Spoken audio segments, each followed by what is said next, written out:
Hello friends. Most important news today में आप सभी का बहुत बहुत बहुत स्वागत है। आज तो डेफिनेटली हमें बात करनी होगी रूपी वर्सेस डॉलर के बारे में। ये सबसे इम्पोर्टेंट न्यूज़ है आज की।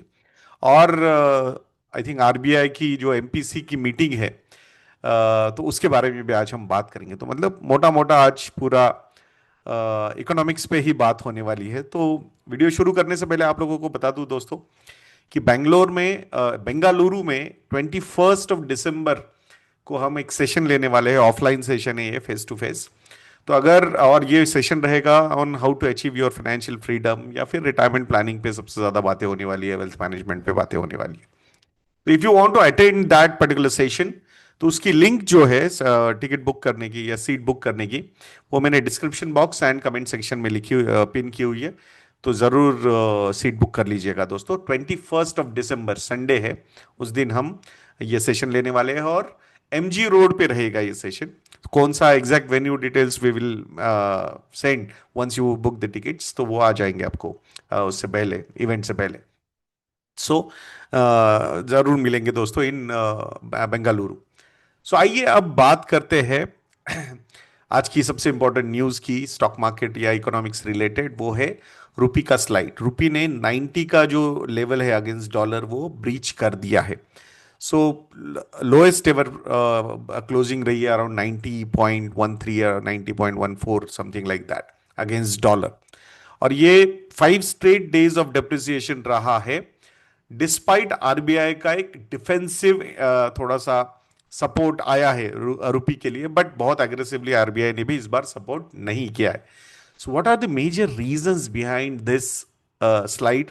तो एक तो वीकर कैपिटल फ्लोज, मतलब फॉरेन इंस्टीट्यूशनल इन्वेस्टर्स के, फॉरेन पोर्टफोलियो इन्वेस्टर्स के फ्लोज इंडिया में काफी कम है।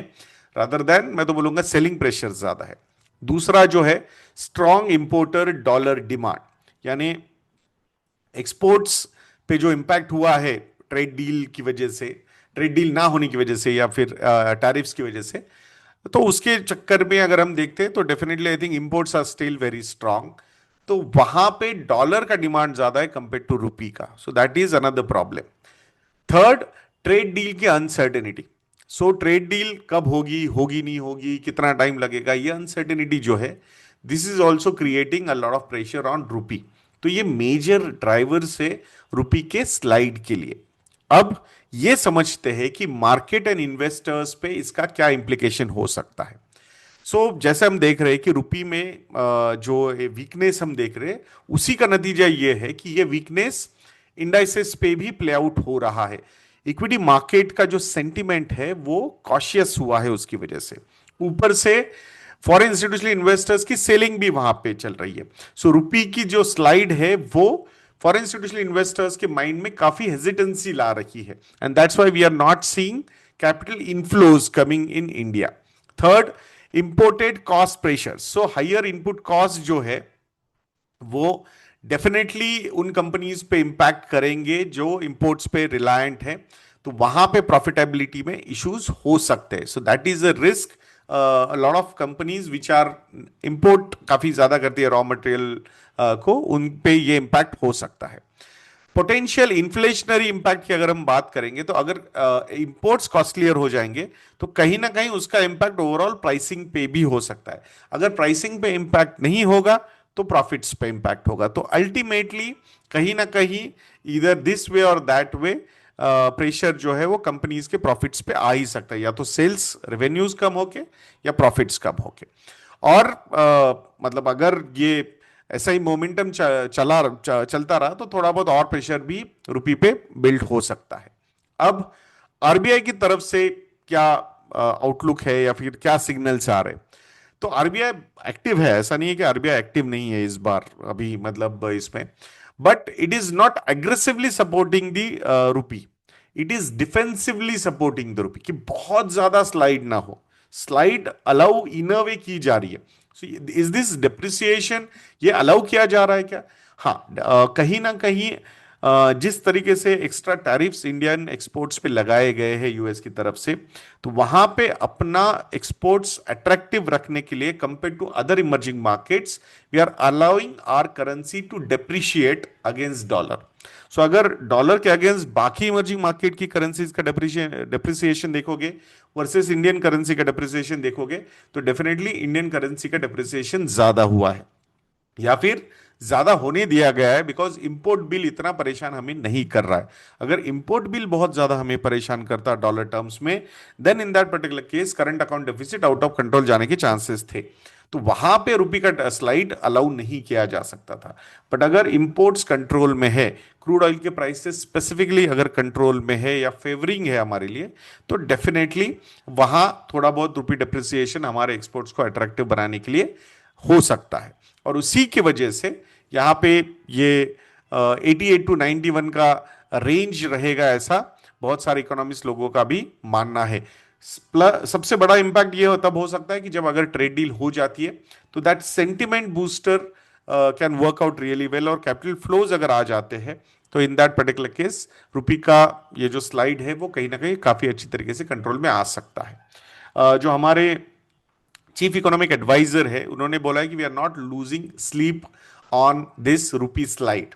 सो यहां पे and it will come back, ऐसा उनका एक स्टेटमेंट है। तो इसका मतलब क्या है कि अगर आगे जाके थिंग्स स्टार्ट लुकिंग वेल, तो वहां पे वो रुपी का अप्रिसिएशन भी देख सकते हैं।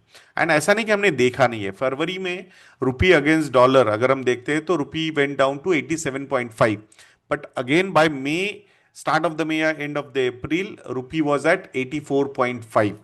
तो वहां पे हमने अप्रिसिएशन भी देखा था रुपी का, 84.5 या 85 था, तो वहां पे ऑलमोस्ट 2.5-3 रुपए का अप्रिसिएशन भी अगेंस्ट डॉलर हमने देखा था। तो ऐसा है कि नहीं हो सकता क्या? बिल्कुल नहीं, बिल्कुल हो सकता है। सो बट सिचुएशन वैसे अभी करंटली नजर नहीं आ रही है। सो डेफिनेटली जो मार्केट के इन्वेस्टर्स पे इम्पैक्ट क्या होगा? सो करेंसी वीकनेस जो है वो कहीं ना कहीं कॉर्पोरेट अर्निंग्स को अफेक्ट करेगा, स्पेशली इंपोर्टर्स को, तो वहां पे प्रॉफिटेबिलिटी पे इशू हो सकता है। मार्केट सेंटिमेंट जो है वो अभी भी थोड़ा बहुत फ्रेजाइल रह सकता है due to external pressures, and इस पे अगर कुछ निगेटिव तड़का ऐड होगा तो वो एफपीआईज के फ्लोज का वोलेटाइल रहना उसकी वजह से हो सकता है। So overall it can impact on broader market liquidity. So अब यही सारी चीजें हमें देखनी होगी कि कैसे, मतलब trade deal is the main factor जो काफी अच्छा कैटलिस्ट बन के उभर सकता है आने वाले समय में। तो ये था आज रुपी और डॉलर के इक्वेशन के बारे में डिस्कशन। अब थोड़ा सा आरबीआई की पॉलिसी आने वाली है, तो वहां पे क्या हो सकता है इसके ऊपर बात करते हैं। तो इन्फ्लेशन नंबर्स अंडर कंट्रोल है, मल्टी ईयर लो लेवल पे इन्फ्लेशन नंबर से ग्रोथ काफी स्ट्रांग लग रही है, बट नॉमिनल जीडीपी ग्रोथ या फिर डिमांड इंडिकेटर्स जो है वो खराब है, majorly because lower inflation. So inflation के कोलैप्स होने की वजह से जो रेट साइकिल है वो चेंज हो सकती है। स्पेसिफिकली अक्टूबर सीपीआई नंबर अगर हम देखते हैं 0.25% का ये नंबर आया है year on year, and it is kind of signalling deep disinflation. So RBI ने FY 26 में के जो इन्फ्लेशन के ओवरऑल टारगेट्स है वो 4.2% से घटा के 2.6% तक नीचे लेके आए हैं। इसका मतलब क्या है इन्वेस्टर्स के लिए? What is the take away out of this? So lower inflation strengthens the case for rate cuts. तो इसकी वजह से अगर यहां से और ज्यादा 25-50 बेसिस पॉइंट तक के रेट कट हो सकते हैं, ऐसा विंडो ओपन है, ऐसे प्रेडिक्शंस या इंडिकेशंस आ रहे हैं। अगर वैसा हो जाता है तो लॉन्ग टर्म बॉन्ड फंड्स वगैरह, लॉन्ग ड्यूरेशन फंड्स है या रेट सेंसिटिव सेक्टर्स है, उनके लिए ये काफी अच्छा हो सकता है।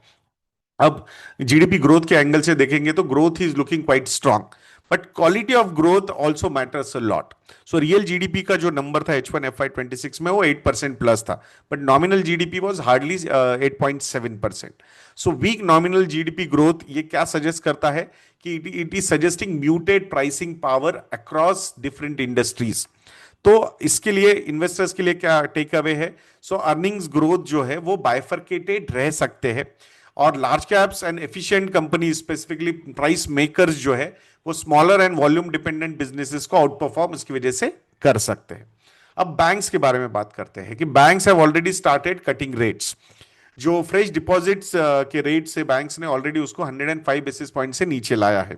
लेंडिंग रेट्स भी उन्होंने since February they have took it down by almost on an average 69 basis points. But अगर 10 ईयर जिसे यील्ड की बात करते हैं तो 10 year G sec yield has gone down by hardly 15 basis points. तो what is it suggesting investors के लिए, इसके इससे क्या टेक अवे है? तो market yields have not yet priced in a full easing cycle.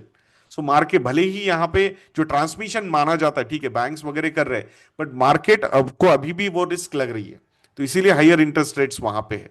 सो अगर और रेट कट्स होते हैं और क्लियर इंडिकेशंस आते हैं आरबीआई की तरफ से, तो I think yields also can go down, specifically G sec yields।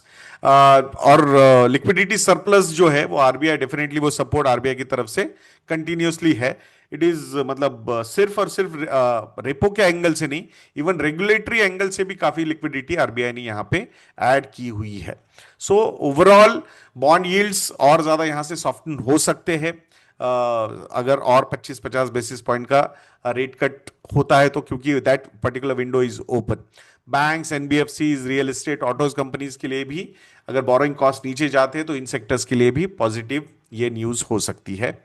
Equity valuations को सपोर्ट मिल सकता है अगर रेट कट साइकिल फिर से शुरू हो जाती है तो I think that is going to be really good.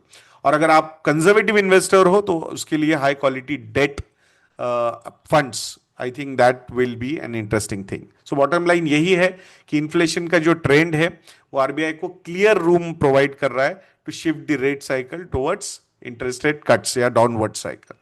सो आशा करता हूं दोस्तों कि आज का भी ये मिंट का हमारा मोस्ट इंपॉर्टेंट न्यूज टुडे का एपिसोड आपको अच्छा लगा होगा। अगर अच्छा लगा है तो कमेंट सेक्शन में लिखना बिल्कुल मत भूलिएगा। We really like to read your comments. तो ऐसे वीडियोस के लिए चैनल पे बने रहिए, वीडियो को लाइक करना, शेयर करना और चैनल को सब्सक्राइब करना बिल्कुल मत भूलना। नेक्स्ट वीडियो में मिलते हैं। जय हिंद।